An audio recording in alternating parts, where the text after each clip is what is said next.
Seth, you've made another mistake in the documents. The voice of my female boss, Manager Chloe, echoed in the office. I immediately stood up and headed towards her desk. Where's the mistake? The amount. The discount is supposed to be 15%, not 20%. But I checked with you about this the other day, Chloe, and you gave it the okay. I don't remember giving the okay for that. Don't blame your mistake on me. Correct it right away. Despite Chloe's insistence, I was sure she had given the okay. She's always like this. She changes her mind constantly and forgets what she says. But she always insists she's right and never backs down. Our bosses like her common in every company. I'm sorry. Reluctantly, I apologized, went back to my desk, and began correcting the documents. My name is Seth. I'm 38, single, with no girlfriend. I work in sales at a cosmetics manufacturer. The cosmetics industry is predominantly female, and so is our company, with women making up 70% of the staff. There's a deep reason why I entered this industry. When I was a college student, my mother, who raised me single-handedly, passed away. She had worked at a cosmetics counter in a department store for many years, always meticulously made up every day before work.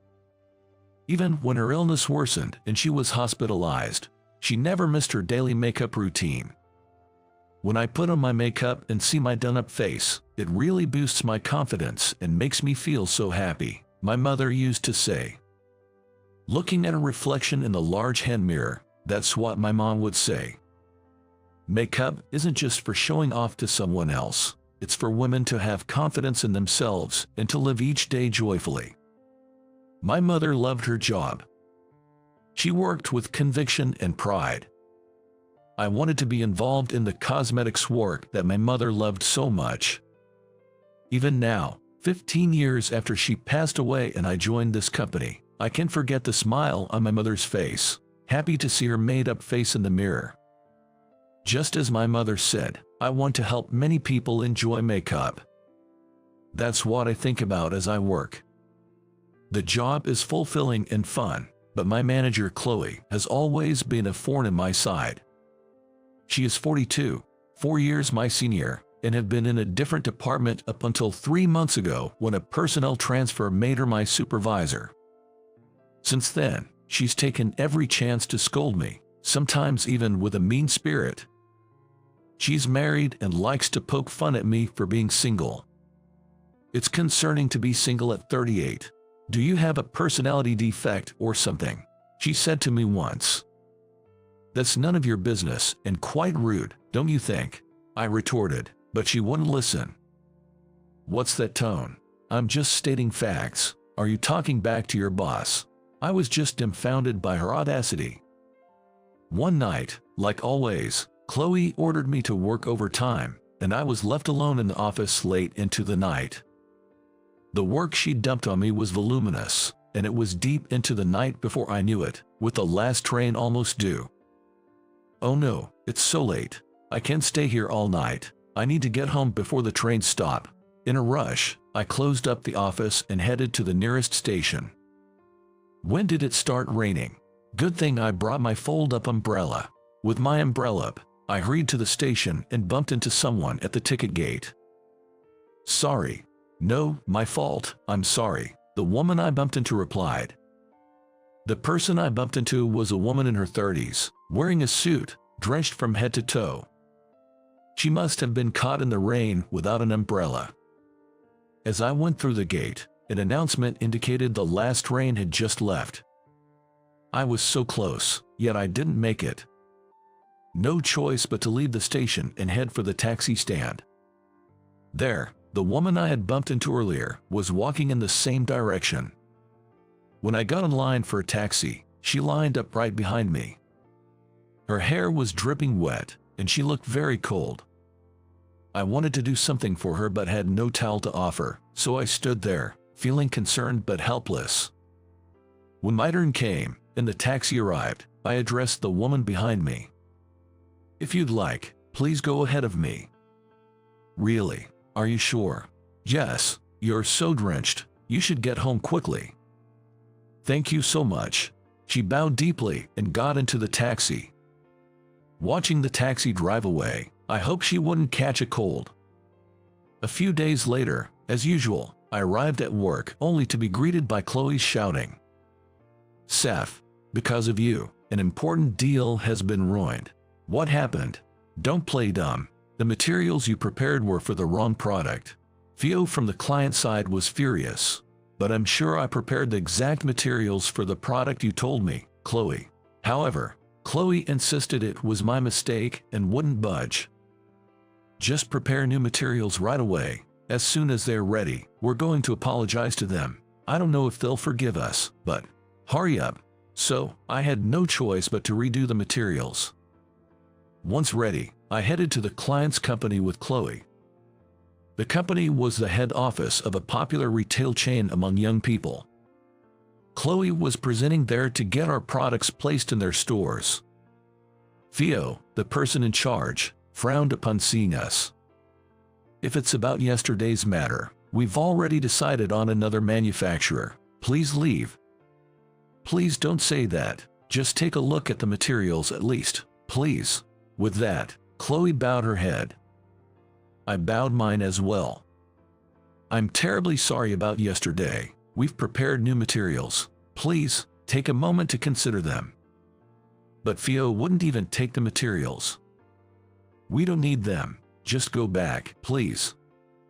That's when it happened. President Tyler, how are you? Theo suddenly bowed to someone behind us. I instinctively turned around, and there she was, the woman I had given my taxi to the other day. You're the person from the other day. She looked at me with wide eyes. President Tyler, do you know him? Theo asked, and she nodded emphatically. That lady was the president of this company. I was stunned in disbelief. This gentleman helped me out when I was in a lot of trouble, she said, looking at me again. Do you have a moment to spare? She asked. Yes, of course, I replied. I sent Chloe back first and followed the lady. She led me to the president's office. Please come in, she invited me in. That's when she formally introduced herself. I'm Hannah Tyler, and the president of this company, she said. I'm Zach from Candid Cosmetics. I introduced myself. We exchanged business cards. I can't believe you're the president here. What a coincidence, I said. It really is a surprise to meet you here again. I was quite startled, Hannah said, looking at the business card I had given her. Seth, I would really like to thank you again for yesterday. Would you care to join me for dinner tonight? She offered. That's a bit much for just letting you go first in the taxi line, I said modestly. No, it's not an exaggeration at all. I was caught in the rain unexpectedly that day and was so embarrassed to be soaking wet.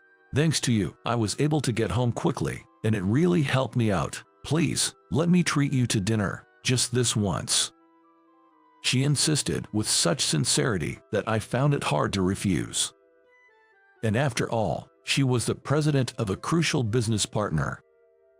Reluctantly, I accepted her dinner invitation. I returned to my company, finished my work on time, and went to the meeting place. According to Chloe, Hannah looks to be in her 30s but is actually 45 and single.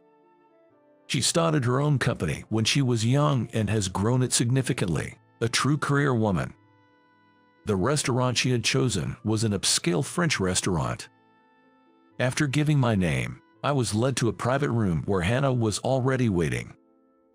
I apologize for keeping you waiting. No, I just got here myself. I'm honored to be invited to such a nice place. No worries, I'm the one who should be thankful to you, Seth. It's just a token of my gratitude. Gratitude? For something as simple as giving up my spot in the taxi line. As I voiced my confusion, her expression turned a bit sad. Let's order something to drink and toast. While we eat, let's talk at our leisure. With that, I ordered red wine from the server. Hannah chose a white wine. Before long, our drinks and dishes arrived, and we toasted. The food was exquisitely flavored, like nothing I'd ever eaten before. At first, Hannah made light small talk, but eventually, she started explaining why she was so grateful to me. My mother had been hospitalized with a stroke, and on the day I met you, I got a call from the hospital that she was critical. I was at work but rushed out in a panic. Then it started to rain. I didn't have an umbrella and didn't want to waste time buying one at a convenience store, so I ran to the station in the rain. That's when she bumped into me. She missed the last train and ended up in line for a taxi. In hindsight, I should have taken a taxi from the start, but I was so flustered at the time. She said with a rueful laugh. But thanks to you letting me go first for the taxi, I was able to be there for my mother's last moments. If I had been a bit later, I wouldn't have made it. Thanks to you, I was able to talk to her and say what I needed to. She continued and took a handkerchief from her purse to dab away the tears welling up in her eyes. I'm so sorry to hear that. I don't even know the right words to offer my condolences. I was stunned to learn that my simple act of giving up a taxi had allowed her to be with her parent in their final moments. At the time, I was only worried she might catch a cold from being so drenched, but knowing now that something much more serious was happening, I'm truly glad I didn't go ahead of her that day. Anyway, I really can't thank you enough, Hannah said, bowing deeply. No, I really didn't do anything significant, but if it's okay with you, may I know about what kind of person your mother was? I asked. Her eyes, wet with tears, lit up as she looked at me. Would you really like to know? She asked. Yes, of course, I would love to know, I encouraged her. Then Hannah shared detailed memories of her mother. Her family lost her father early on, and her mother raised her single-handedly. I could really empathize with her situation because it was just like mine. Her mother was apparently a nurse. She would wake up early every day to make breakfast and lunch, and despite being tired after returning from work, she would still make dinner and take care of all the household chores like cleaning and laundry. As a child, she said she never saw her mother rest. Even on days when her mother felt unwell, she would take medicine and persevere. Seeing her mother's dedication, she was inspired to earn money and give her mother a comfortable life. At 28, she took a leap and started her own company, becoming a president. Her mother continued nursing until retirement and then supported her by taking care of the household. Why don't you hire a housekeeper with all the money you have? I enjoy taking care of you, her mother would say, continuing to do the housework. She was an excellent cook, and her homemade dishes were delicious. Hannah, busy with her work after becoming president, never had the chance to learn cooking from her mother. For Hannah's sake, her mother had written down secret recipes in a notebook. You're not good at cooking, right? That's why I've written down recipes for various dishes in this notebook, from lasagna that you've always loved, to mashed potatoes, to chili con carne. Everything you need to know to make them is right here. Thank you, Mom. After her mother fell ill with a stroke, she was unconscious and unable to communicate. But on the day she rushed to the hospital drenched from the rain, after receiving the critical notice. Mom, it's Hannah. Can you hear me? When she spoke, her mother opened her eyes and looked at her. She couldn't speak, but it seemed like she was listening to her daughter's voice. I believe my voice reached my mother in that moment, she said. Her mother had shed a single tear upon hearing her voice. I'm really glad I was able to express my gratitude to my mother for everything, she said as she dabbed her tears with a handkerchief. Hearing her story, I couldn't help but be reminded of my own mother and inadvertently began to cry as well. Seeing this, Hannah said with a voice full of tears, Seth, you're such a kind person. No, I replied. It's just that my mother also raised me by herself and passed away when I was in college, so I can really sympathize. Is that so? Please, tell me about your mother as well, she encouraged. Encouraged by her, I talked about my own mother. She listened empathetically. Then she said, "Seth, I'd really like to stock your company's products in our stores. But Theo said he's already decided on another company. I can make space for it. That's within the president's discretion." "Oh, but this isn't mixing personal with business. Actually, I've been personally interested in your products for a while. Could we talk about your cosmetics another time?" "Really? Thank you so much." This is how I managed to secure a new contract. And since it's with a popular chain store, it's bound to significantly boost our sales. When I later reported this to Chloe, she looked frustrated and said, "Seth, you did better than I expected." After that, Hannah and I went out to eat together several times, and we hit it off and started dating. She is 7 years older than me, but you wouldn't know it from her youthful beauty. She's a bit strong-willed, but also has a kind heart. I fell for her completely. And 6 months after we started dating, I gathered my courage and proposed to her. Of course, she said yes. When I handed the wedding invitation to Chloe, she was so shocked her eyes nearly popped out. Wait, you and the president are getting married. What's going on?" I didn't ask Chloe to give a speech at the wedding because I wasn't sure what she would say, so I asked the department head, Thomas, instead.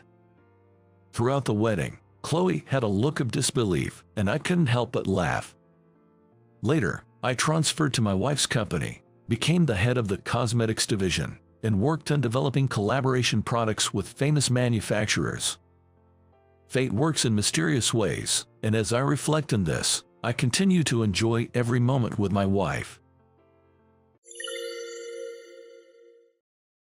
I'm really sorry for always being a nuisance. Thank you for being my partner all this time. A note left on the desk. That was the beginning of everything.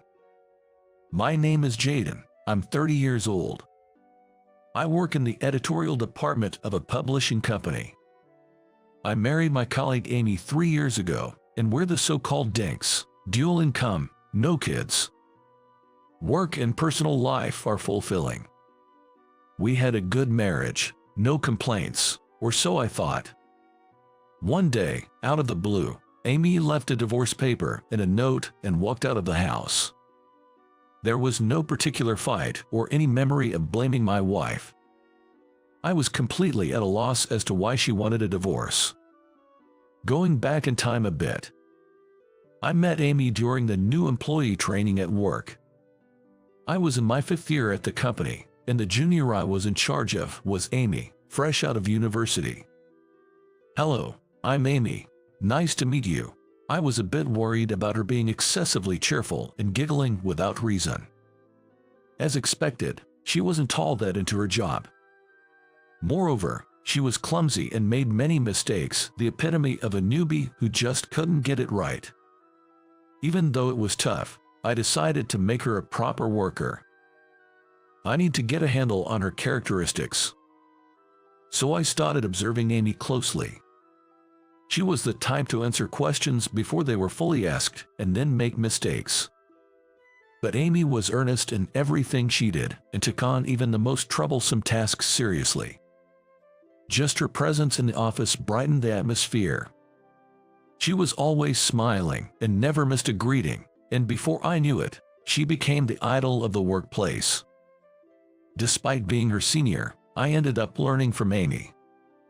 Being able to do your job isn't the only thing you need as a working adult. Being the kind of person others think, "I wouldn't mind helping them," is also an important quality.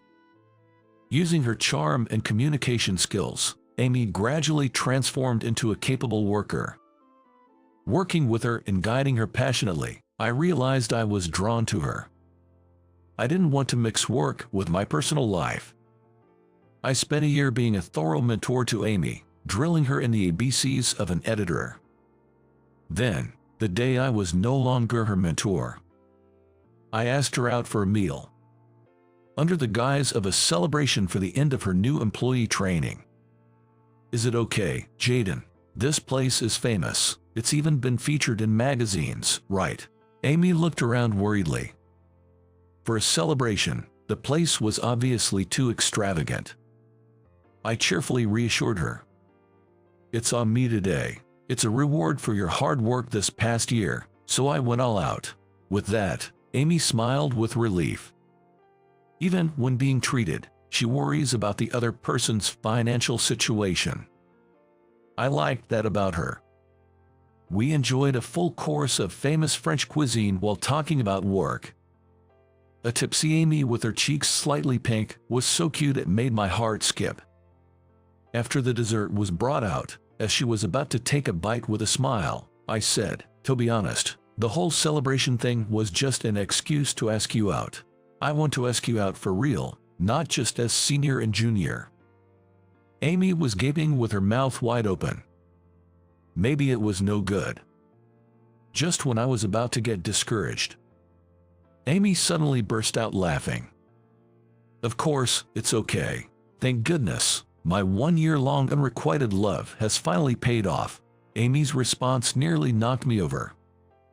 What an honest person she is.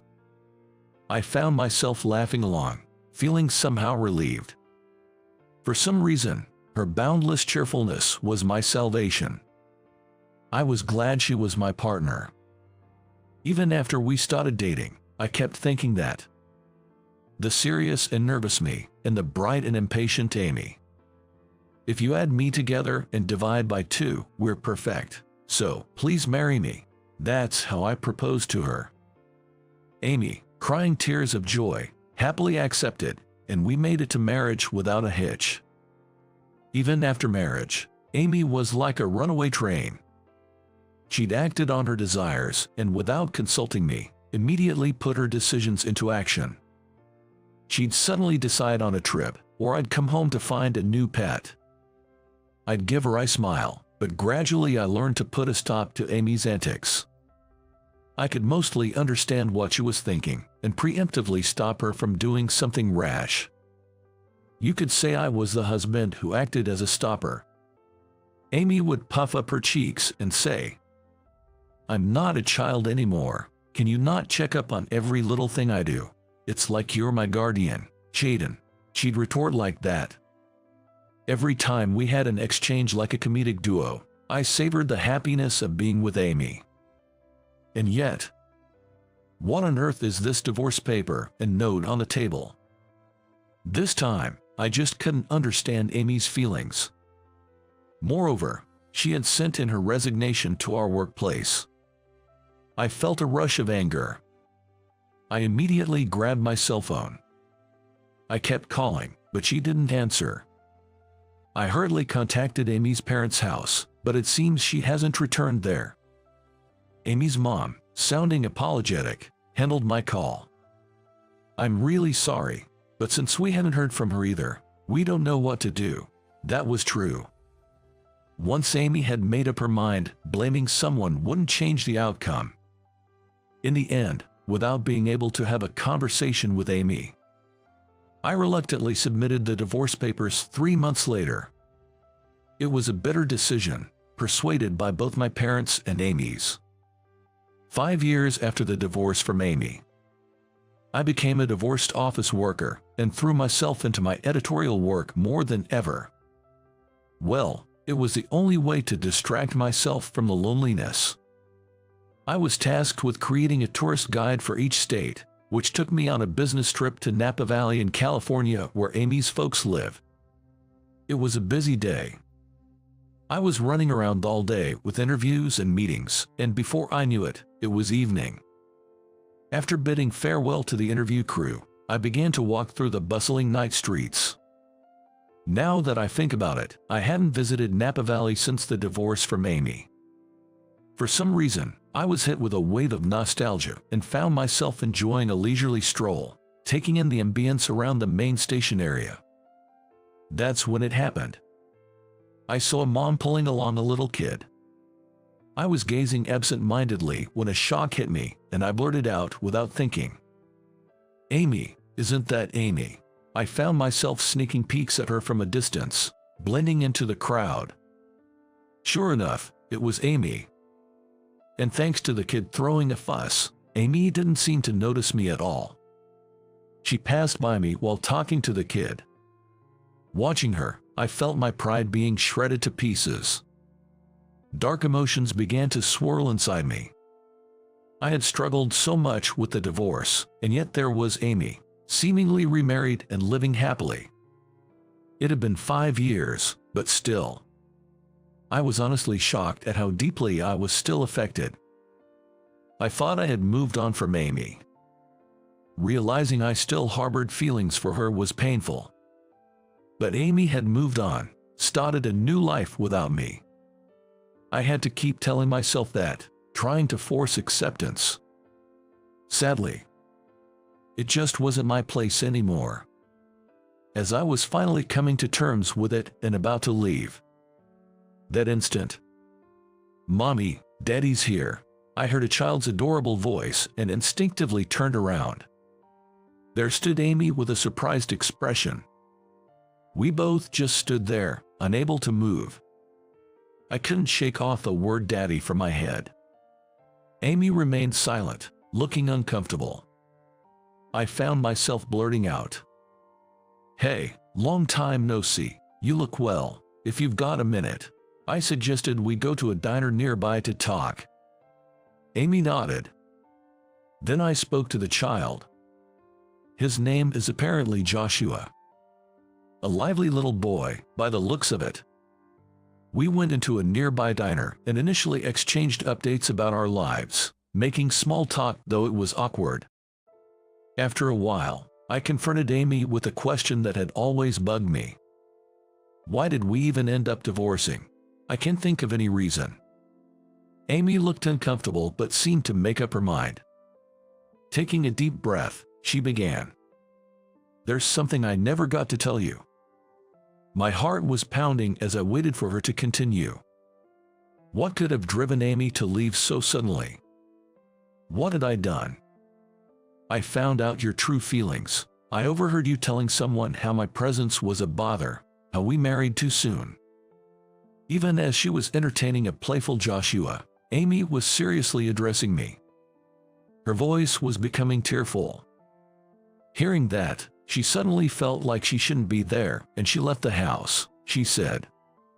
I listened intently to Amy's story, but for a moment, I was completely taken aback.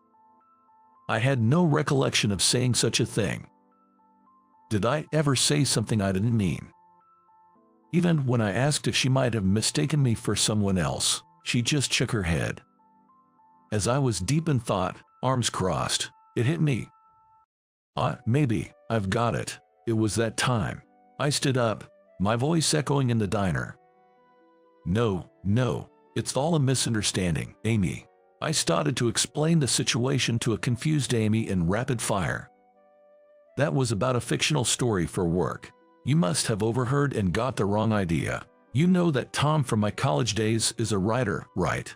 Amy's expression changed as if she finally caught on, her hand over her mouth. I began to explain Tom's situation.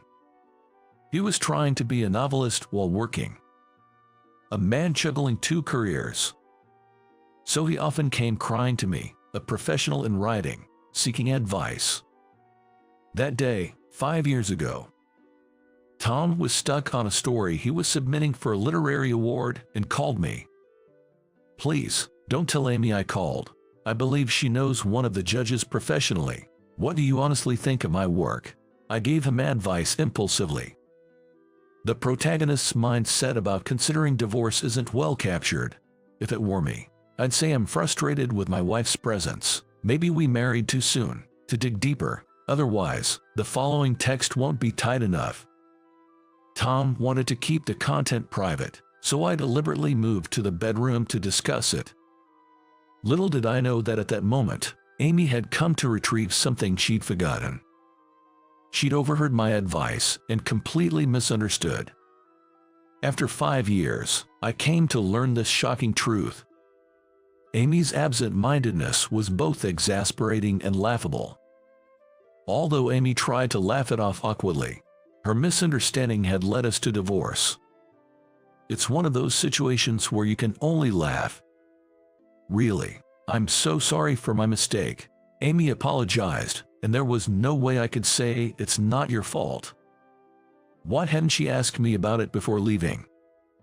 It was such a typical Amy misunderstanding. Amy started to share her story bit by bit.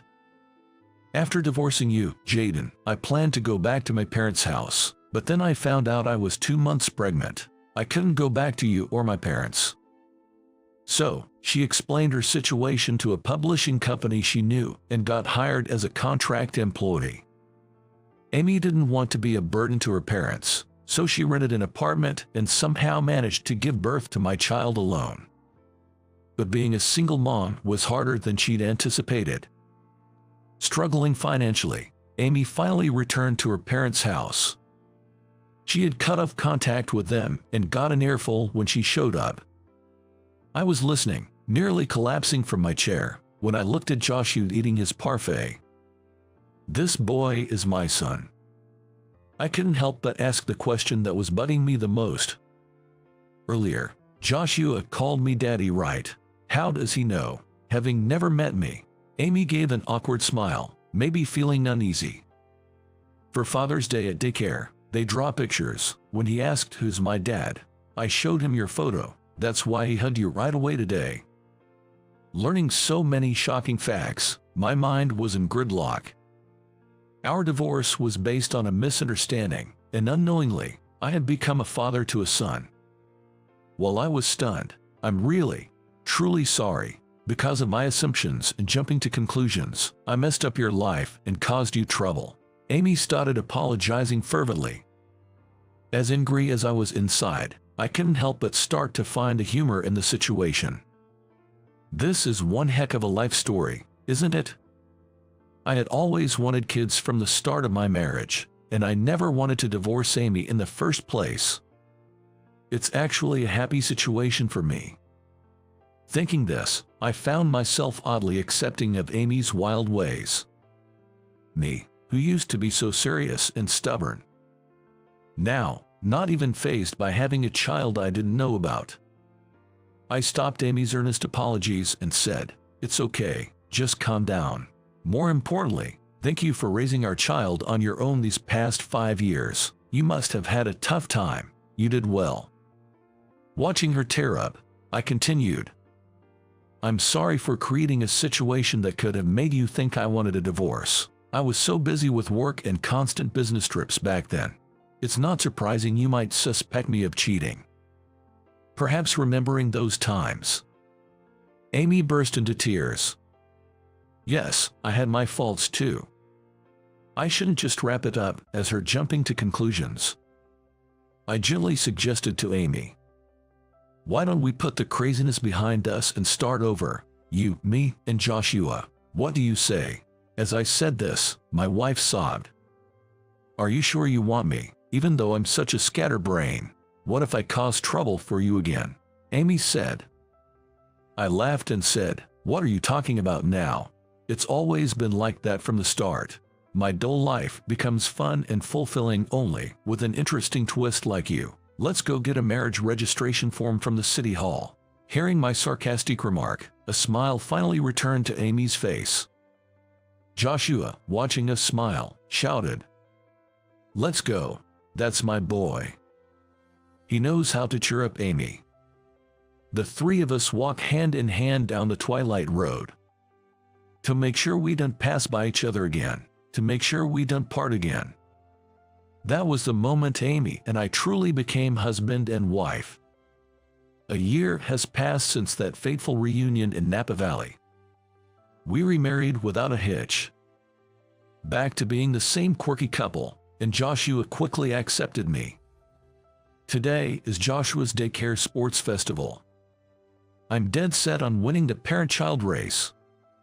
I'm going to win first prize for my son, who I made feel lonely for 5 years. Amy watches with amusement as I get fired up. Maybe I've treated Amy like a daughter in the past, but now we are each other's important life partners. I make a point to listen to Amy's opinion before making decisions. These past 5 years have been tough, but I'm determined to turn them into happy stories we can joke about. That's my resolve.